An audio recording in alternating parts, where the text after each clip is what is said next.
Hello friends, welcome to Karmayogi IAS. हमने rights का topic cover कर लिया था पूरा, और उसके बाद आज की क्लास में हम इक्वलिटी का जो टॉपिक है उसको स्टार्ट करेंगे। आज के पीछे के आपके जो भी डाउट हैं आप कमेंट बॉक्स में पूछ सकते हैं, मैं उनको डेफिनेटली आंसर करूंगा। और जो पिछली क्लास थी उसके अंदर एक छोटा सा करेक्शन करना है। जो यूसीसी था, यूनिफॉर्म सिविल कोड, उसका आर्टिकल मैंने गलत बोल दिया था, that is article 44 of DPSP. उसको आप, ये एराटा है, इसको करेक्शन कर लीजिएगा। तो अभी हम फास्ट ट्रैक मोड के अंदर जो सिलेबस है उसको कवर करेंगे। मैं कोशिश करूंगा हर दिन कम से कम एक वीडियो जरूर अपलोड करूं, और सारा सिलेबस है पॉलिटिकल साइंस का उसको खत्म किया जाए जल्दी से जल्दी। तो विदाउट मच डिले आज की कथा को शुरू करते हैं। आज हम पढ़ने जा रहे हैं इक्वलिटी का टॉपिक। तो इक्वलिटी सिलेबस में equality, social, political and economic, and relation between equality and freedom, and then affirmative action. This is your civil services syllabus. तो इक्वलिटी जो है that is essentially a modern and western concept. मैं थोड़ा सा fast चलूंगा class के अंदर, थोड़ा फास्ट चलूंगा क्योंकि लिमिटेड टाइम है और उसमें ज़्यादा से ज़्यादा सिलेबस करना है। आपको कहीं भी कोई डाउट हो तो आप डेफिनेटली पूछ सकते हैं। मैंने ईमेल आईडी भी अपना दिया हुआ है और कमेंट बॉक्स में भी आप डाल सकते हैं, तो मैं डेफिनेटली उसको आंसर कर दूंगा। अगर कोई चीज़ समझ में नहीं आती है दोबारा से बताना है, that I will definitely do. So जो पेस है उसको आप या तो वैसे यूट्यूब में थोड़ा स्लो करके देख सकते हैं, और but nevertheless I will try कि एकदम अच्छे से सब चीज़ों को समझाऊं और कोई भी डाउट आपको नहीं रहे। उसके बाद भी अगर कोई डाउट रहता है तो आप बेशक पूछिए, बेहिचक पूछिए, और जितने ज़्यादा क्वेश्चन है पूछिए, मैं डेफिनेटली सबको आंसर करूंगा। तो इक्वलिटी है, ये मॉडर्न और वेस्टर्न कॉन्सेप्ट है, ठीक है। एंड एक जो कोट है ये तो आप याद रख ही सकते हैं, इंट्रो में हमेशा काम आएगा। इक्वलिटी इज सॉवरेन वर्च्यू, ये डॉर्किन ने बोला था, ठीक है। And this is modern western. See, यही सबसे बड़ा एक डिलेमा है। इसको कहा जाता है कि ये मॉडर्न एंड वेस्टर्न कॉन्सेप्ट है। तो ऐसा नहीं है कि हमारे इंडियन थॉट के अंदर या इंडियन पॉलिटिकल थॉट, या जिसकी भी आप बात करें, जो इंडियन फिलोसॉफी है, पॉलिटिकल फिलोसॉफी की बात करें आप या पॉलिटिकल साइंस की बात करें, कि उसमें इक्वलिटी की बात हुई नहीं है। For example, if we see that there are many quotes, ये जो सर्वधर्म समभाव की जो बात आती है, अपार्ट फ्रॉम दैट वसुधैव कुटुंबकम, वसुधैव कुटुंबकम की जो बात आती है, apart from that Pandita समदर्शिना, that is श्लोक इन भगवत गीता, पंडिता समदर्शिना। एंड समदर्शिना it basically means equal vision. So Indian जो पॉलिटिकल फिलोसॉफी है, इंडियन पॉलिटिकल थॉट है, उसमें इक्वलिटी की बात हुई है, बट जिस कॉन्टेक्स्ट में ये वेस्टर्न लोग बोलते हैं, है ना, ये एक्चुअली यूरोसेंट्रिक बात है। बट अब क्या करें, मतलब जो भी है वो बोलना पड़ रहा है ना चाहते हुए भी। ये यूरोसेंट्रिक कॉन्सेप्ट है कि equality modern and western concept है, जस्ट बिकॉज जो वेस्टर्नर्स हैं उन्होंने, उनका एक डिसिप्लिन है जो मॉडर्न पॉलिटिकल फिलोसॉफी है। मॉडर्न पॉलिटिकल फिलोसॉफी जो है, क्या मॉडर्न पॉलिटिकल थॉट बोल दो, उसके अंदर एक बेसिक ऑर्डर है। उसी ऑर्डर में अगर आपने किसी चीज को स्टडी किया है तो वो उसी को मानेंगे पार्ट ऑफ डिसिप्लिन, ठीक है। अब ये अपने आप में एक डिबेटेबल और यूरोसेंट्रिक बात है कि आप जो है पूरा, मतलब सिर्फ अपने आपने क्राइटेरियाज बना लिए, और आपके क्राइटेरियाज पे अगर कोई फिट नहीं बैठ रहा है तो आप उसको नहीं मान रहे।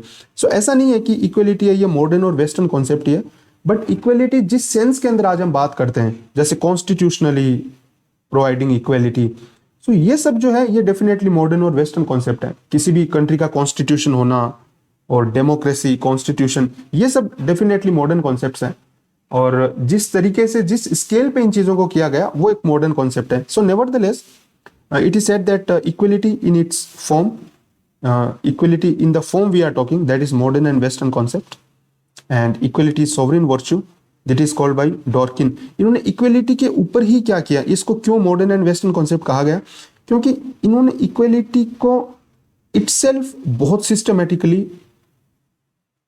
सिस्टमैटिक एंड एकेडमिक स्टडी इन्होंने किया है इक्वलिटी का ही, ठीक है। सिस्टमैटिक एंड एकेडमिक स्टडी इन्होंने किया है इक्वलिटी का इटसेल्फ। पूरा इन्होंने थ्योरेटिकल फ्रेमवर्क तैयार किया है, theoretical framework of equality. So in that depth, a particular concept of equality may not have been, dealt with, particularly in context of the rights. So that's why it is called the modern concept. So most central theme of the modern normative political theory is equality. अगर आप modern normative political theory की बात करें, normative आपको पता ही है क्या होता है, जिसमें नॉर्म्स को ज्यादा वैल्यू दी जाती है, और जो medieval and classical thinkers, they took it for granted that if we see even up to the time of enlightenment, the transition thinkers, even in Machiavelli, we do not see the focus on equality so much. So ऐसा कहा जाता है कि they just took it for granted, कि उन्होंने focus नहीं किया exclusively equality के ऊपर. So equality is modern and Western concept. Equality is sovereign virtue. It is called by Dworkin. Equality is the most central theme of modern normative political theory, and medieval and classical thinkers took it for granted. क्योंकि उन्होंने basically इसके ऊपर कोई theory build नहीं की, theory of equality और ये सब चीजें. Then equality is a dynamic concept. Its understanding is getting deeper every day. In Indian context, if we see Article 14 and Article 15, they explicitly talk about equality. They explicitly talk about equality. Then equality के जो different concepts हैं, equality के जो different type बोल सकते हो, या different context में जब equality को बोला जाता है, that is equality before law, that is legal equality. It is called legal equality. Then क्योंकि equality before law ये किस context में दिया गया था आपको पता भी होगा, ये बुर्जुआ concept है, ठीक है, कि सब लोग बराबर हैं. This is against theory of two swords, कि divine rights, theory of two swords और डिवाइन राइट्स. डिवाइन राइट्स में यह था कि king can do no wrong, है ना. तो जो भी अरिस्टोक्रेटिक जो क्लास थी, they use to exploit. So equality before law means सब लॉ के सामने इक्वल हैं, देयर इज नो अबव और बिलो. सो ये बुर्जुआ कॉन्सेप्ट है किसकी तरह, इक्वलिटी ऑफ अपॉर्चुनिटी की तरह. क्योंकि इक्वलिटी बिफोर लॉ और इक्वलिटी ऑफ अपॉर्चुनिटी ये दोनों ही किस कॉन्टेक्स्ट में आए थे, ये दोनों ही एनलाइटनमेंट के कॉन्टेक्स्ट में आए थे, जब कहा गया था कि सब लोग बराबर हैं, फ्यूडल लॉर्ड्स हैं उनकी मोनोपोली को खत्म करने के लिए, और डिवाइन राइट्स की जो थ्योरी है उसको चैलेंज करने के लिए. थ्योरी ऑफ टू स्वॉर्ड्स है, क्योंकि चर्च उसमें था, वो दूसरा स्वॉर्ड था. तो इक्वलिटी बिफोर लॉ ये हो गया, इक्वलिटी ऑफ अपॉर्चुनिटी हो गया. फिर मोरल इक्वलिटी है, ये इमैनुअल कैंट इनसे डिपेंड करता है. मोरल इक्वलिटी मतलब इमैनुअल कैंट बोलते हैं कि जो इक्वलिटी है, ये जो ह्यूमन इक्वलिटी है, वो ह्यूमन डिग्निटी से वो इसको जोड़ते हैं, ह्यूमन डिग्निटी कि ये कॉन्सेप्ट देते हैं कैटेगोरिकल इंपेरेटिव का, कैटेगोरिकल इंपेरेटिव. इमैनुअल कांट जो है कैटेगोरिकल इंपेरेटिव का नाम देते हैं, मतलब वो चीज जो बेसिक और फंडामेंटल ट्रूथ है, फंडामेंटल ट्रूथ को ये बोलते हैं कैटेगोरिकल इंपेरेटिव. फंडामेंटल ट्रूथ है, कोई भी चीज फंडामेंटल है मतलब, है ना, जैसे लॉ ऑफ ग्रेविटेशन, उस हिसाब से बोलते हैं. ये एक ओवर आर्किंग थ्योरी देते हैं, यूनिवर्सल थ्योरी देते हैं इमैनुअल कांट, ठीक है, यूनिवर्सल थ्योरी देते हैं ये. तो उसमें ये बताते हैं कि human dignity, every human should not be means to an end, means to end. कोई भी ह्यूमन बीइंग है वो, दैट इज ही और she, they are end in itself, they are not means to end, ठीक है. तो इस हिसाब से जो मोरल इक्वलिटी है वो इमैनुअल कांट बोलते हैं कि ये मोरल ड्यूटी है, सबको इक्वल, मतलब every human being is and in itself, है ना. और वो सबको क्या कर देते हैं एक हिसाब से इक्वल, पूरे humans, just by being virtue of being human beings they are equal. So that is called moral equality. And then equality of outcomes. वो बोल रहे हैं कि भाई आउटकम है, जो फाइनल प्रोडक्ट या रिजल्ट आ रहा है, फाइनल रिजल्ट आ रहा है, वो एक होना चाहिए, है ना. तो अब फाइनल रिजल्ट जो एक होना चाहिए, ये कॉन्सेप्ट किसने दिया था, ये सोशलिस्ट कॉन्सेप्ट है ना, मार्क्सिस्ट या सोशलिस्ट आप बोल सकते हैं, है ना. मार्क्सिस्ट तो वैसे मार्क्सिस्ट नहीं बोलेंगे, इसको सोशलिस्ट ही बोलेंगे, क्योंकि सोशलिस्ट लोग हैं वही इसको वो करते हैं. मार्क्सिस्ट तो खत्म ही कर देते हैं स्टेट को, है ना. मार्क्सिस्ट तो ये चीज रखते ही नहीं है, वो तो बोलते हैं कि स्टेटलेस सोसाइटी। सोशलिस्ट कॉन्सेप्ट है कि स्टेट जो है वो इक्वल, एकदम इक्वल डिस्ट्रीब्यूट करते हैं, जो आउटकम है वो इक्वल होना चाहिए। तो ये सब्सटेंटिव इक्वलिटी की बात करते हैं। और ये लोग क्रिटिसाइज करते हैं, सोशलिस्ट लोग, कि जो बुर्जुआ कॉन्सेप्ट इक्वलिटी ऑफ अपॉर्चुनिटी है ये जस्ट प्रोसीजरल है। ये क्या है? प्रोसीजरल। और हम जो इक्वलिटी बोल रहे हैं वो क्या है? सब्सटेंटिव। ये क्या है? अपने खुद वाली इक्वलिटी को क्या बोलते हैं? सब्सटेंटिव। ठीक है। सो आई होप इतना तो क्लियर है आप सब लोगों को। तो आगे चलते हैं।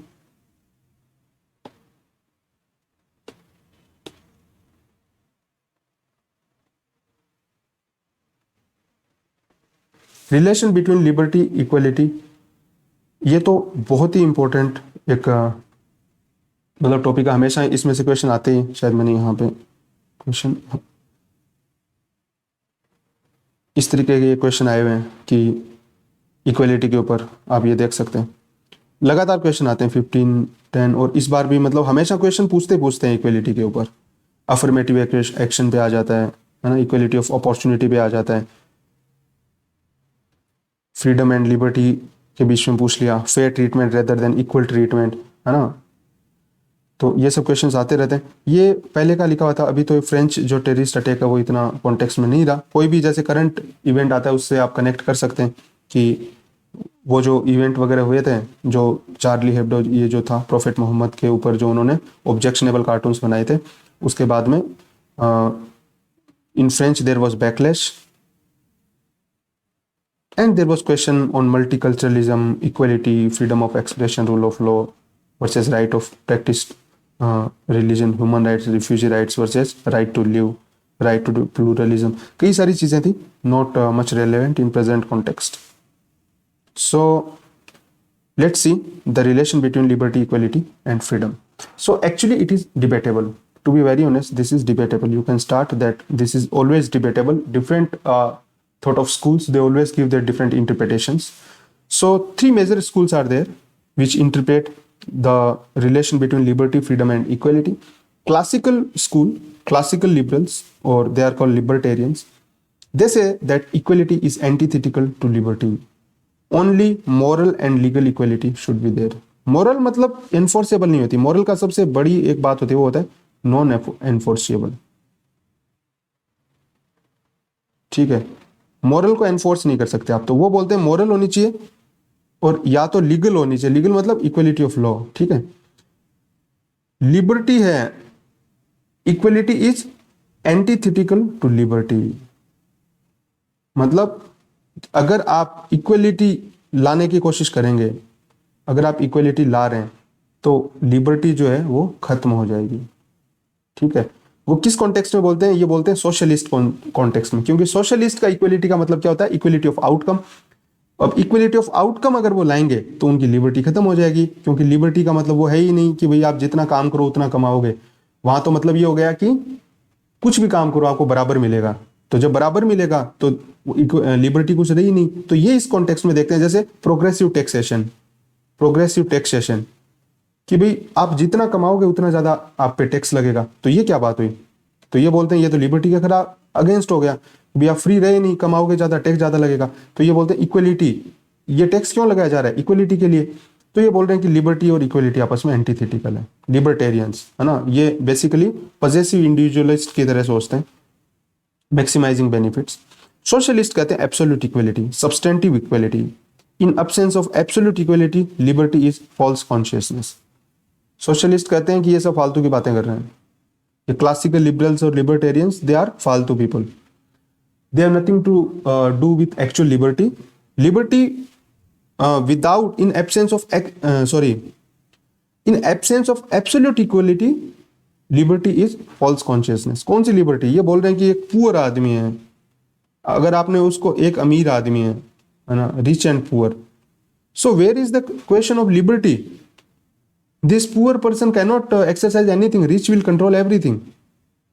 सो कौन सी लिबर्टी की बात कर रहे हो भाई? ये पागल मत बनाओ। तो ये बोल रहे हैं कि इक्वलिटी, एब्सोल्यूट इक्वलिटी अगर होगी तो लिबर्टी हो सकती है। ठीक है, तो ये बोल रहे हैं लिबर्टी और इक्वलिटी तब हो सकती है जब, लिबर्टी सिर्फ तब हो सकती है जब इक्वलिटी एब्सोल्यूट होगी। ये बोल रहे हैं कि अगर इक्वलिटी होगी तो वो एंटीथेटिकल है लिबर्टी के। आप समझ रहे हैं ना, ये दोनों एक दूसरे के दुश्मन है अपनी बातों से। सो मोरल लिबरल और सोशल लिबरल ये तीसरी स्कूल है, ये थर्ड स्कूल है, ठीक है। ये first second and this is third school. ये कहीं ना कहीं मतलब मिडिल पाथ आप बोल सकते हैं, ये मिडिल पाथ है। तो ये लोग बोलते हैं कि जैसे सोशल वेलफेयर के लिए बोलते हैं लास्ट के जैसे, ये बोल रहे हैं कि लिबर्टी और इक्वलिटी आपस में कॉम्प्लीमेंट्री है, ठीक है। और ये उसके लिए एग्जांपल देते हैं अफर्मेटिव एक्शन का, कैपेसिटी बिल्डिंग का, ठीक है। ये बोल रहे हैं कैपेसिटी बिल्डिंग जैसे, ये किसने कॉन्सेप्ट दिया था? अमर्त्य सेन ने दिया था capacity building. So and Amartya Sen was also belongs to the school of moral liberals और सोशल लिबरल्स। ये कह रहे हैं कि फॉर एग्जाम्पल अगर हम इसको समझना चाहें कि इंडियन कॉन्टेक्स्ट में कि दलित के खिलाफ हिस्टोरिकल इनजस्टिस हुआ है डेफिनेटली, तो उनको क्या करना चाहिए? कैपेसिटी बिल्डिंग उनकी करनी चाहिए, इनेबलिंग पॉलिसीज बनाओ उनके लिए, है ना। लेकिन सुप्रीम कोर्ट है वो, उन्होंने अशोक कुमार ठाकुर केस के अंदर ये बोला कि ये हमेशा के लिए कंटिन्यू नहीं कर सकता, मतलब वरना ये क्या हो जाएगा, वरना ये रिवर्स डिस्क्रिमिनेशन का फॉर्म ले लेगा, ठीक है। तो रिजर्वेशन अगर इनेबलिंग कर रहे हो आप लोगों को, तो डेफिनेटली ये कैपेसिटी बिल्डिंग है। और यहाँ पे लिबर्टी और इक्वलिटी एक दूसरे के खिलाफ नहीं है। अब आप ये नहीं बोल सकते कि क्योंकि आप दलित को रिजर्वेशन दे रहे हो तो वो इक्वल नहीं है, नो। इनफैक्ट सुप्रीम कोर्ट इसके ऑपोजिट बोलता है। सुप्रीम कोर्ट बोलता है आर्टिकल 16 है ना, clause 4, it is facet of equality, it is facet of equality rather than discrimination, ठीक है।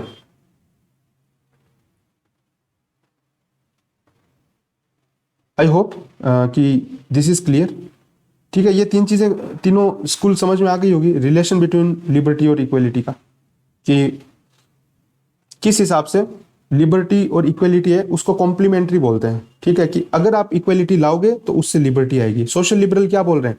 जैसे आपने इसको दिया रिजर्वेशन दिया आपने दलित को, है ना, आर्टिकल 16 में आपने रिजर्वेशन दिया, तो आपने क्या लाया? लिबर्टी लाई। क्योंकि आप लिबर्टी उसके थ्रू आप इक्वलिटी लाए, क्योंकि आप इक्वलिटी ला रहे हो तो आप उनको लिबर्टी दे रहे हो, ठीक है। तो लिबर्टी और इक्वलिटी आपस में क्या हो गया? कॉम्प्लीमेंट्री, पॉजिटिव लूप बनेगा इनके बीच में, ठीक है। I hope that this is clear. किस हिसाब से सोशल लिबरल बोल रहे हैं कि equality and liberty they both are complementary, है ना। इंडियन कॉन्टेक्स्ट की वजह से आपको एकदम क्लियर होगा। लास्ट की इसीलिए सोशल वेलफेयर के लिए बोलते हैं। फिर भी आपको कोई डाउट हो, please do ask in the comment box, I shall personally answer them for sure. Now let us move dear friends towards the theories of equality. फटाफट थ्योरीज ऑफ इक्वलिटी कर लेते हैं। पहली जो थ्योरी है वो लिबरल थ्योरी। लिबरल थ्योरी है वो दो तरीके की है, यूटिलिटेरियन है एक, तो एक सोशल लिबरल है, ठीक है। सोशल लिबरल यही वाले लोग हैं, ये जो यहाँ पे बोल रहे थे ना, सोशल वेलफेयर की बात कर रहे थे। यूटिलिटेरियन वाले ये क्लासिकल वाले लोग हैं। और जो मार्क्सिस्ट और सोशलिस्ट हैं उनका काम हमेशा क्रिटिसाइज करना यूरोसेंट्रिक थ्योरी को। तो यूटिलिटेरियन बोलते हैं कि इक्वलिटी है, equality of welfare and happiness होनी चाहिए। ज्यादा से ज्यादा लोगों की जो खुशी है और लोगों का जो वेलफेयर है उसको बराबर करो आप, ठीक है। लेकिन प्रॉब्लम इसके साथ ही है कि ये बहुत सब्जेक्टिव आइडिया है ना। ये हैप्पीनेस और जो दुख है ना, ठीक है, ये कौन खुश है कौन दुखी है, ये बहुत सब्जेक्टिव आइडियाज है, ठीक है। ये बहुत प्रॉब्लमैटिक थ्योरी हो गई कि भाई आप लोगों का वेलफेयर और हैप्पीनेस है उसको मैक्सिमाइज करने की कोशिश करो ज्यादा से ज्यादा। अब हैप्पीनेस को नापोगे कैसे, है ना, एक गरीब को? तो ये बोल रहे हैं कि ऐसी पॉलिसी बनाओ, ठीक है, ऐसी इक्वलिटी करो जिसमें maximum greatest benefit of GH, greatest happiness of greatest number, GHGN principle के लिए बोलते हैं यूटिलिटेरियंस। तो ये बोल रहे हैं मैक्सिमम लोगों को तुम खुशी दे सको ऐसी पॉलिसी बनाओ। सोशल लिबरल्स क्या बोल रहे हैं? सोशल लिबरल जैसे डॉर्किन और अमर्त्य सेन से अपन बात कर सकते हैं। डॉर्किन जो बात करते हैं इक्वलिटी ऑफ रिसोर्सेज की, कि रिसोर्सेज हैं उनको इक्वल किया जाए। जो नोट्स हैं मेरे वो हो सकता है कहीं कहीं थोड़े से दिख नहीं रहे हो, बट आई होप कि मैं जैसे बोल रहा हूँ उस हिसाब से आपको चीजें क्लियर हो रही होंगी। और फिर भी कुछ नहीं समझ में आया, मैं बार बार बोल रहा हूँ, आप पूछ लीजिए कमेंट बॉक्स के अंदर। अमर्त्य सेन की जो थ्योरी है उसमें बात करते हैं इक्वलिटी ऑफ कैपेबिलिटीज। डॉर्किन बात करते हैं इक्वलिटी ऑफ रिसोर्सेज की, कि जो दो तरीके के रिसोर्सेज होते हैं उसको हम पढ़ेंगे भी आगे, कि एंडाउमेंट सेंसिटिव होता है। तो मतलब उस तरीके से कि भाई शुरू के अंदर आप जो एक तो होता है जैसे नेचर ब्रूट लक होता है, एक ऑप्शन लक होता है, तो ब्रूट लक जो होता है उसके लिए तो उनको कंपनसेट करना चाहिए, जिसमें उसकी गलती नहीं होती है, नेचर की गलती है। जैसे कोई अपाहिज है, तो अगर स्टेट अगर लोगों के बीच में बांटे अगर चीजों को, ठीक है, स्टेट अगर लोगों के बीच में बांटे, तो अगर मान लीजिए कोई अपाहिज है तो उसको ज्यादा देना चाहिए, है ना, क्योंकि वो उसका ब्रूट लक है, ठीक है, वो कुछ कर नहीं सकता। लेकिन वो अगर अपनी गलती की वजह से अगर मान लीजिए उसने कुछ नुकसान उठाया या उसने अपने रिसोर्सेज को खत्म किया, कम किया, उसमें स्टेट की कोई जिम्मेदारी नहीं है। तो ये दो भागों में बांटते हैं, ये बोलते हैं कि स्टेट को बिल्कुल जिम्मेदारी लेनी चाहिए अगर नेचुरली वो डिसएडवांटेजेस पोजीशन में है, उसको रिसोर्सेज गवर्नमेंट को देने चाहिए। तो वो बात करते हैं इक्वलिटी ऑफ रिसोर्सेज की, कि बिल्कुल रिसोर्सेज हैं वो इक्वली डिस्ट्रीब्यूट होने चाहिए। ये सोशल जो लिबरल है वो बोलते हैं। अमर्त्य सेन बोलते हैं इक्वलिटी ऑफ कैपेबिलिटीज, आप सब लोगों की कैपेबिलिटी बिल्ड करो, आप इस रिसोर्सेज पे बात मत करो, आप किसको ज्यादा दो कम दो, आप हर आदमी को इतना कैपेबल बनाओ, हर पर्सन को, कि वो अपनी मैक्सिमम पोटेंशियल को अचीव कर सके, मैक्सिमम पोटेंशियल को अचीव कर सके। तो ये कैसे किया जा सकता है, आप उनको क्या क्या दो। अमर्त्य सेन बोलते हैं गुड एजुकेशन, हेल्थ, ये जितनी भी चीजें हैं जो कैपेसिटी बनाती हैं वो चीज गवर्नमेंट को देना चाहिए सबको। यूनिवर्सलाइजेशन की बात करते हैं, ठीक है, यूनिवर्सल एजुकेशन, हेल्थ, ये सब जो है ये कैपेबिलिटी अप्रोच से आती है, ठीक है। देन डॉर्किन की थ्योरी आती है, ये वाला जो हमने देखा था इक्वलिटी ऑफ रिसोर्सेज। तो इसको हम थोड़ा डिटेल में पढ़ लेते हैं, ये पूछा भी जाता है एग्जाम के अंदर, डॉर्किन्स थ्योरी है क्या। तो डॉर्किन की जो थ्योरी है, डॉर्किन बात करते हैं, एक्चुअली उनका जो कॉन्टेक्स्ट होता है, हर थ्योरी का कुछ ना कुछ कॉन्टेक्स्ट होता है, उनका कॉन्टेक्स्ट होता है criticism of utilitarianism. This is the context of Dworkin's theory and criticism of utilitarianism and libertarianism, ठीक है। लिबर्टेरियंस क्या कहते हैं, drunkard in the gutter is where he ought to be, ठीक है, क्योंकि नोजिक और हायक ये पोस्टर बॉय हैं इनके, ये की स्कॉलर्स हैं। यूटिलिटेरियन के कौन हो गए, Nozick and Hayek, Nozick and Hayek, ठीक है। तो नोजिक कहता है कि man is responsible for his own choices, Dworkin कहता है yes, man is responsible for his choices only under chosen circumstances. मैंने बोला था ना दो लक, कौन सा, option and brute, option luck and brute luck, ठीक है। तो आदमी जो ब्रूट लक के लिए जिम्मेदार नहीं है, only option luck, chosen circumstances के लिए जिम्मेदार है। तो लिबर्टेरियंस का कहना है कि अगर कोई आदमी मतलब ड्रंकर्ड है तो वो अगर गटर में है तो वो वहीं है जहां उसको होना चाहिए था। तो मतलब आप टैक्स वैक्स मत लगाओ। कोई आदमी पुअर है तो ये क्या है, उसकी खुद की जिम्मेदारी है, his own responsibility, nobody is responsible for his poverty. So वो बोलते हैं कि आप आर्टिफिशियली टैक्स लगा के इक्वलिटी मत लाओ, ठीक है, ये इक्वलिटी नहीं लाओ, सबको फ्री छोड़ दो, सबको लिबर्टी दो, जो जितना पैसा कमा सके उसको कमाने दो, वो उसकी लिबर्टी हो गई, ठीक है। तो आप आर्टिफिशियल इक्वलिटी क्रिएट मत करो, सिर्फ equality of law. Equality of law क्यों, क्योंकि कोई भी जो बुर्जो है उनको रोक नहीं सके, लॉ के सामने सब बराबर हैं, ठीक है। कोई भी जैसे फ्यूडल लॉर्ड के कॉन्सेप्ट में आया था ना कि कानून के सामने सब बराबर हैं, ताकि सब पे मतलब उनको कोई भी दिक्कत हो तो वो लॉ के द्वारा उसको दूर कर सके। इक्वलिटी ऑफ लॉ होना चाहिए और मोरल इक्वलिटी होना चाहिए। मोरल का मतलब होता है कि ठीक है, मान लो कि अगर कोई पुअर है तो जो रिच है वो उसको क्या दे देगा, चैरिटी, या मोरल इक्वलिटी है, चैरिटी दे देगा वो उसको अगर कोई ज्यादा रिच है तो। लेकिन आप टैक्स मत लगाओ।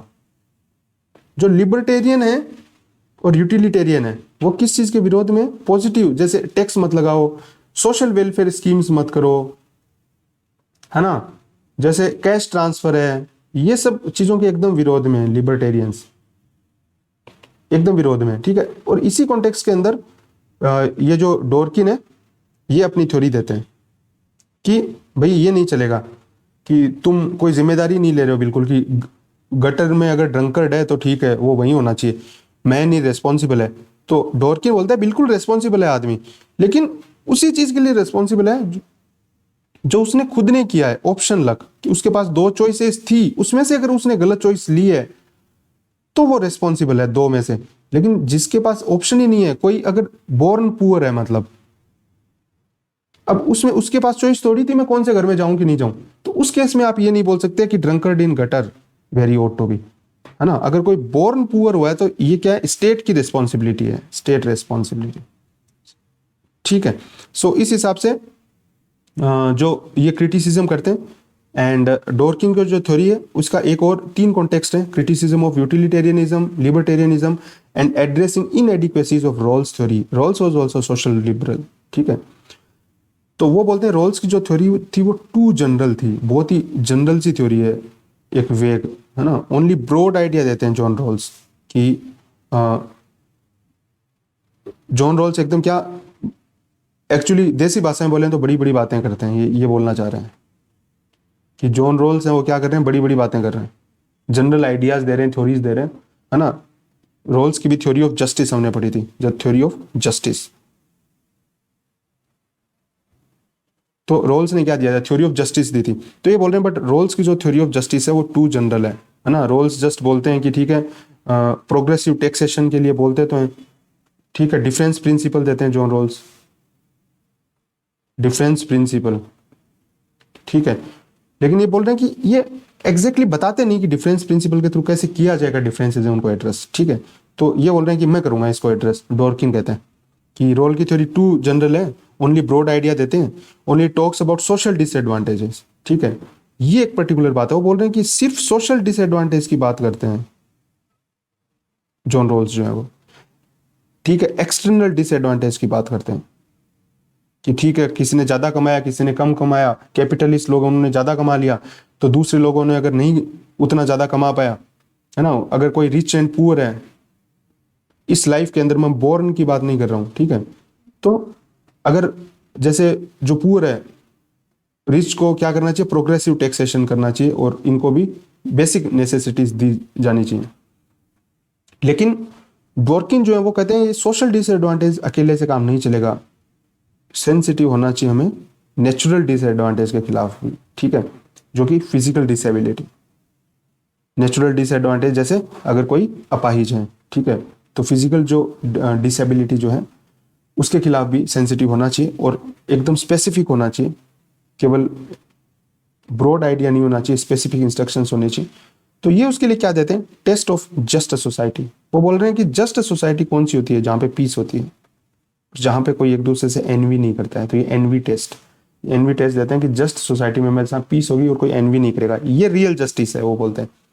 और ये तभी होगा जब नेचुरल डिसएडवांटेज और सोशल डिसएडवांटेज दोनों के खिलाफ आप क्या करोगे, उनको एक हिसाब से इक्वलिटी दोगे, दोनों को आप कंसिडर करोगे। और इसके लिए वो क्या करते हैं, वो मेथडोलॉजी जो यूज करते हैं वो पॉलिटिकल फिक्शन को यूज करते हैं। कैसे समझाते हैं वो, ठीक है। तो वो इस हिसाब से समझाते हैं कि मान लो भाई कोई एक आदमी है, ठीक है, उनकी जो बुक है वो है रोनाल्ड डॉर्किन, ये बुक है उनकी सोवरिन वर्चू। रोनाल्ड डॉर्किन की बुक है sovereign virtue, the theory and practice of equality. इसको आप कोट कर सकते हैं। ये जो मैं जितनी भी आपको कहानी बता रहा हूँ यहाँ पे सुना रहा हूँ, ये सारी की सारी जो रोनाल्ड डॉर्किन ने ये कौन सी किताब में बात की है, सोवरिन वर्चू में बात की है। तो वो कौन सा पॉलिटिकल फिक्शन क्रिएट करते हैं, वो बोलते हैं कि एक आदमी है, ठीक है, कुछ पर्सन है, एक आदमी नहीं मतलब जो भी है, कुछ लोग मान लीजिए नाव के ऊपर थे, वो गए, वो बहुत बड़ी यात्रा पे गए। तो अब वो एक आइलैंड पे पहुंचे, ठीक है, और वो आइलैंड पे स्टक हो गए। मान लीजिए ये कुछ लोग हैं, ये आइलैंड पे आ गए, एक हाइपोथेटिकल स्टोरी क्रिएट करते हैं वो, ठीक है। ये ओशन है, बस अनंत इनफाइनाइट ओशन है ये, ठीक है। इस इनफाइनाइट ओशन पे मेरी जो ड्राइंग है थोड़ी सी पुअर है, पार्डन मी फॉर दैट। तो ये इस आइलैंड पे अब और कुछ भी नहीं, अब इस आइलैंड पे जो भी रिसोर्सेज हैं, मान लीजिए ये खनिज पदार्थ हो गए आपके, सब तरीके के रिसोर्सेज हैं इस लोग। अब इन लोगों को ये रिसोर्स आप कैसे डिस्ट्रीब्यूट करोगे इतने लोगों को। तो ये एक हाइपोथेटिकल सिचुएशन लेते हैं अपनी थ्योरी देने के लिए कि भाई ये जो रिसोर्सेज हैं कैसे किया जाएगा। तो ये बोलते हैं कि ऑक्शन के थ्रू किया जाएगा, ठीक है, ऑक्शन किया जाएगा, ठीक है। ऑक्शन क्यों, फॉर इक्वलिटी ऑफ रिसोर्सेज, कि भाई रिसोर्सेज को आप क्या कर दोगे, इक्वल, ठीक है। तो अब ये बोल रहे हैं कंपनसेशन अगर किसी को किया जाएगा तो सिर्फ इनिशियल लेवल पे किया जाएगा, ठीक है, इनिशियल लेवल पे। और वो भी उसका भी कंपनसेशन का जो क्राइटेरिया होगा वो क्या होगा कि ऑप्शन लक और ब्रूट लक, इन्होंने मेथोडोलॉजी पॉलिटिकल फिक्शन दिया। अब जो कंपनसेशन है ये कैसे करेंगे, ठीक है, एक तो ऑप्शन लक और एक ब्रूट लक, ठीक है। तो ब्रूट लक के केस में कंपनसेशन किया जाएगा। ब्रूट लक मतलब वही जो आप नेचुरली डिसएडवांटेज हो। और ऑप्शन लक के केस में कोई कंपनसेशन नहीं होगा। तो ऑप्शन लक कौन सा है कि आपने गलत चॉइसेस बनाई, आपके पास दो चॉइसेस थी, आपने गलत चॉइस ली, उसके लिए आपको कोई कंपनसेशन नहीं मिलेगा। तो बोलते हैं ऑप्शन दो तरीके का हुआ, एक तो एम्बिशन सेंसिटिव, एक एंडाउमेंट सेंसिटिव। ठीक है, तो ये इक्वलिटी ऑफ रिसोर्सेज के लिए दो तरीके के ये आप बता रहे हैं कि इस तरीके से ऑप्शन किया जाएगा कि एक आदमी को फ्रीली एक इनिशियल स्टेज के ऊपर एक इक्वल डिस्ट्रीब्यूशन किया गया, और अगर कोई ब्रूट लक है तो उसको उस हिसाब से कंपनसेट भी किया गया। ठीक है, लेकिन अब उसके बाद उनको फ्री छोड़ दिया गया, उनकी एम्बिशन को फ्री छोड़ दिया गया। वो कैसे एक दूसरे से खरीदारी करते हैं, मार्केट मैकेनिज्म काम करेगी ना, तो वो जो एम्बिशन है उस पर कोई छेड़खानी नहीं करेगा। उसके बाद यहां पे अब और कोई दोबारा कंपनसेशन नहीं होगा। शुरू में आपने कंपनसेशन दे दिया, जो भी मान लीजिए इनिशियल लेवल है उसके ऊपर आपने कंपनसेशन दे दिया, आपने ऑक्शन कर दिया चीजों का, जो भी डिसएडवांटेजेस पोजीशन पे ब्रूट लक की वजह से उसको कंपनसेट कर दिया, अब आपने छोड़ दिया रेस के लिए। अब जो एम्बिशन के बेसिस पे जो कुछ भी अचीव कर रहे हैं उसके ऊपर आप दोबारा कोई भी कंपनसेशन नहीं करोगे, ये उनकी फ्री विल है, ये ऑप्शनल लक है जिस पे कंपनसेट नहीं किया जाएगा। सो ये बेसिकली थ्योरी थी रोनाल्ड डॉर्किन की। तो आपको बेसिक मैंने कीवर्ड्स ही लिखा है, पूरा उस हिसाब से नहीं समझाया, मतलब लिख के थ्योरी नहीं लिखी है, मैं मिनिमम लिखना चाहता हूँ। आई होप कि आप कुछ कीवर्ड्स को लेके और आप इसको लिख पाओगे अपने लैंग्वेज में। Peace, envy test, methodology, political fiction, he does auction for the equality of resources, and he argues, he gives two kind of auctions, ambition sensitive and endowment sensitive, and then he argues for compensation only at initial level. There should be compensation only for brute luck, not for option luck, and in this way it will be a just society, and through envy test we can check if there is peace in the society, it is the just society. So that's what the theory of Ronald Dworkin is. I hope that आपको clear होगा ये। अगर फिर भी आपको समझ नहीं आई हो डॉर्किन्स की थ्योरी तो आप डेफिनेटली उसको पूछ सकते हो। So a distribution is just और equal only if it is ambition sensitive and endowment sensitive. दोनों तरीके से वो होना चाहिए। Ambition sensitive refers to how hard an individual tries and what their goals are. ठीक है, it captures the idea that we should be rewarded on the basis of our effort and goal. भाई उसकी ambition के basis पे उसको reward मिलना चाहिए ना, अदरवाइज तो फिर सोसाइटी जस्ट कैसे हुई, हो ही नहीं सकती। Endowment sensitive refers to our innate and natural talents as well as our social position in society, things for which we have no control or choice over. तो एंडाउमेंट सेंसिटिव भी होना चाहिए और एम्बिशन सेंसिटिव भी होना चाहिए। तो endowment का मतलब ये हो गया, अगर सोशली हम वीक पोजीशन पे हैं जो भी है तो ठीक है, उस चीज का कंपनसेशन मिलना चाहिए, लेकिन साथ में एम्बिशन है उसकी रिस्पेक्ट भी होनी चाहिए। तो that was the balanced approach of Ronald Dworkin. I hope this is clear. फिर भी कोई डाउट हो please do ask. Now let us see quickly capability approach of Amartya Sen. He talks about equality of capability. Amartya Sen's theory of justice. He says that wealth is evidently not the good we seek for. It is merely useful for something else. Wealth is evidently not the good we seek for. Wealth is evidently not the good we seek for. It is merely useful for something else. मतलब wealth किसी चीज के लिए चाहिए, ये अपने आप में नहीं है, मतलब it is not an end in itself,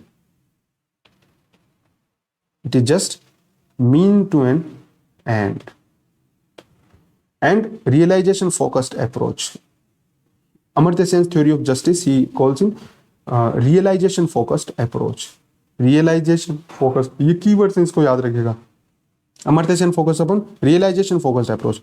capability is ability to turn resources into functionality. I just put keywords. What is capability approach? It is ability to turn resources into functionality. He talks about 10 kind of capabilities: health, emotions, dignity, environment, etc. And its theory of capability, it is multidimensional. It is not one dimensional.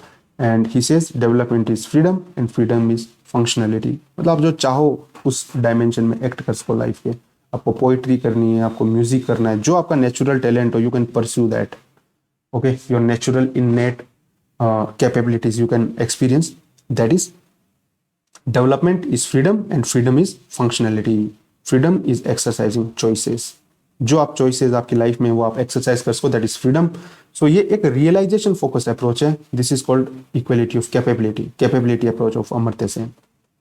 I hope this is also clear. Then communitarian view of equality. They say they give complex equality. They give theory like complex theory of equality. Their scholars are Michael Walzer. They link equality to justice. They say that justice is the art of differentiation rather than science of homogenization. ये मैंने पूरा लिखा नहीं, बोल देता हूँ, ठीक है. Justice is the art of differentiation rather than science of homogenization.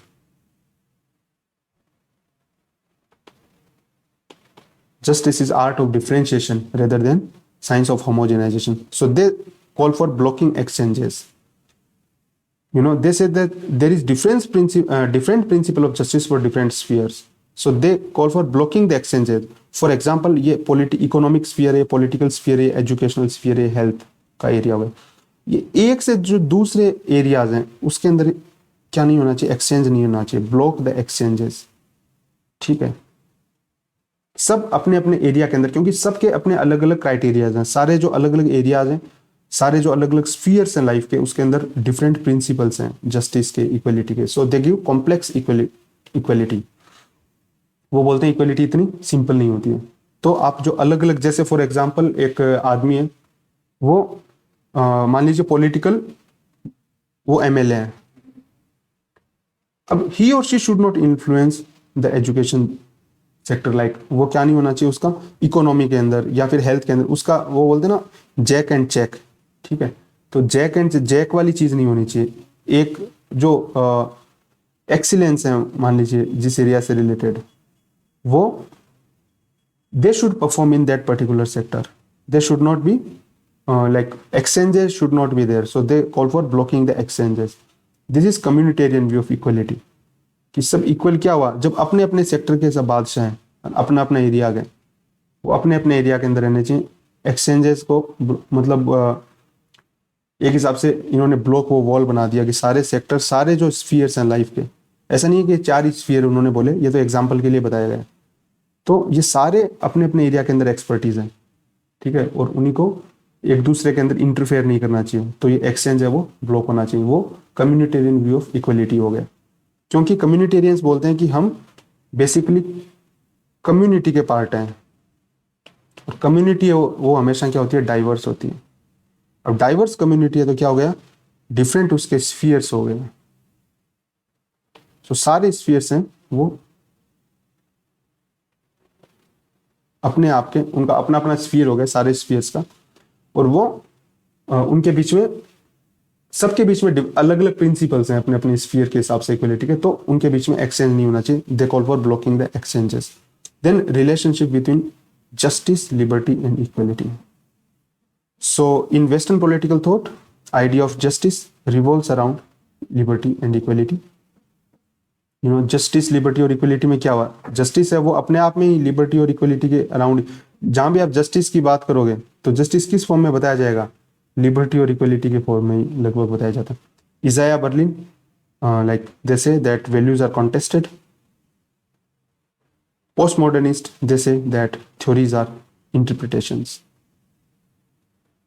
So the relation between the three can be analyzed from point of view of different schools of thoughts. कोई भी इनका कोई absolute कोई relation नहीं है ना. There is no absolute in social sciences. There is nothing absolute.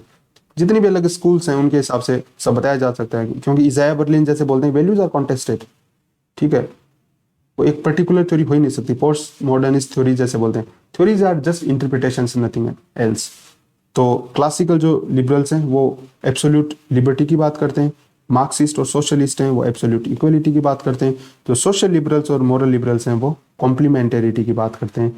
Liberty और equality वो बोलते हैं कि दोनों कॉम्प्लीमेंट्री हैं और वही जस्टिस है. और इस हिसाब से, इनके हिसाब से एब्सोल्यूट लिबर्टी देना जस्टिस है, इनके हिसाब से एब्सोल्यूट इक्वलिटी देना जस्टिस है, और इनके हिसाब से लिबर्टी और इक्वलिटी को कॉम्प्लीमेंट्री देखना जस्टिस है। सो नीरज छंदोक है, उनका हम एक जो एनालिस्ट है उनका कुछ व्यूज देख लेते हैं इस इक्वलिटी के कॉन्टेक्स्ट में। She says that poverty is not about poverty, it is also about inequality. Across the global south, grassroots organizations have struggled to implement social protection schemes. The global poor continue to be anonymous. They are inert, mere recipients of concern and sometimes charity doled out by the West. Injustice wreaked by global institutions like WTO, IMF, dominated by Western powers. ये बस कुछ thoughts है मैंने sprinkle कर दिए, अगर आपको इनमें से कुछ यूज आए आप इसको यूज कर सकते हैं इक्वलिटी के कॉन्टेक्स्ट में ना, कि poverty is only not about poverty, it's about inequality. क्यों? क्योंकि जो इनजस्टिस है वो किया गया किसके द्वारा, जो वेस्टर्न इंस्टीट्यूट्स हैं, ग्लोबल इंस्टीट्यूट्स सो कॉल्ड, जहाँ पे वेस्ट का ही पूरा ज़्यादा इन्फ्लुएंस रहता है, WTO, IMF, और ये मतलब उनके ऊपर क्या करते हैं, injustice is wrecked and they are poor is just anonymous, और बस जस्ट इनर्ट, और कुछ रेसिपिएंट्स ऑफ कंसर्न है जहाँ पे कभी कभी उनको चैरिटी दे दी जाती है ना। ये कौन सा कॉन्सेप्ट है चैरिटी देने वाला? ये लिबर्टेरियंस का कॉन्सेप्ट है जो हमने अभी अभी पढ़ा था, जो नोजिक एंड हायेक। ठीक है, ये बात करते हैं लिबर्टेरियंस या जो आपके जिनका पॉजेसिव इंडिविजुअलिज्म, क्लासिकल लिबरल जो है या लिबर्टेरियन जो है, उनका हमेशा फोकस इस चीज पे रहता है। So yeah they were the thoughts that you can just use. Neeraj Chhandok ये बोलते हैं इक्वलिटी के बारे में, relationship between justice, liberty, equality बता दिया, कम्युनिटेरियन व्यू बता दिया, कैपेबिलिटी अप्रोच बता दी, डोरकिन की थ्योरी हमने पढ़ ली, लिबर्टी की रिलेशन तीनों के बीच में पढ़ लिया, क्लासिकल लिबरल्स का पढ़ लिया, सोशलिस्ट का पढ़ लिया, मोरल लिबरल्स का पढ़ लिया, नोजिक को देख लिया, हायेक को देख लिया, डोरकिन को देख लिया, और yeah, that's all about equality. So I hope that आपको ये जो वीडियो, ये लेक्चर है, ये ज़रूर समझ आया होगा। फिर भी अगर कोई ऐसी चीज़ है you were unable to capture or grasp, please do ask in the comments box. I shall definitely answer each and every query of yours. Friends, we hope that you are enjoying our lecture series. हम कोशिश करेंगे ज़्यादा से ज़्यादा lecture बहुत जल्दी से जल्दी बना सकें, और आपको जो पॉलिटिकल साइंस है उसको अच्छे से समझा सकें सिविल सर्विसेज के पॉइंट ऑफ व्यू से। Thank you very much for coming to Karmyogi IAS. We will be always for your service. Thank you, friends.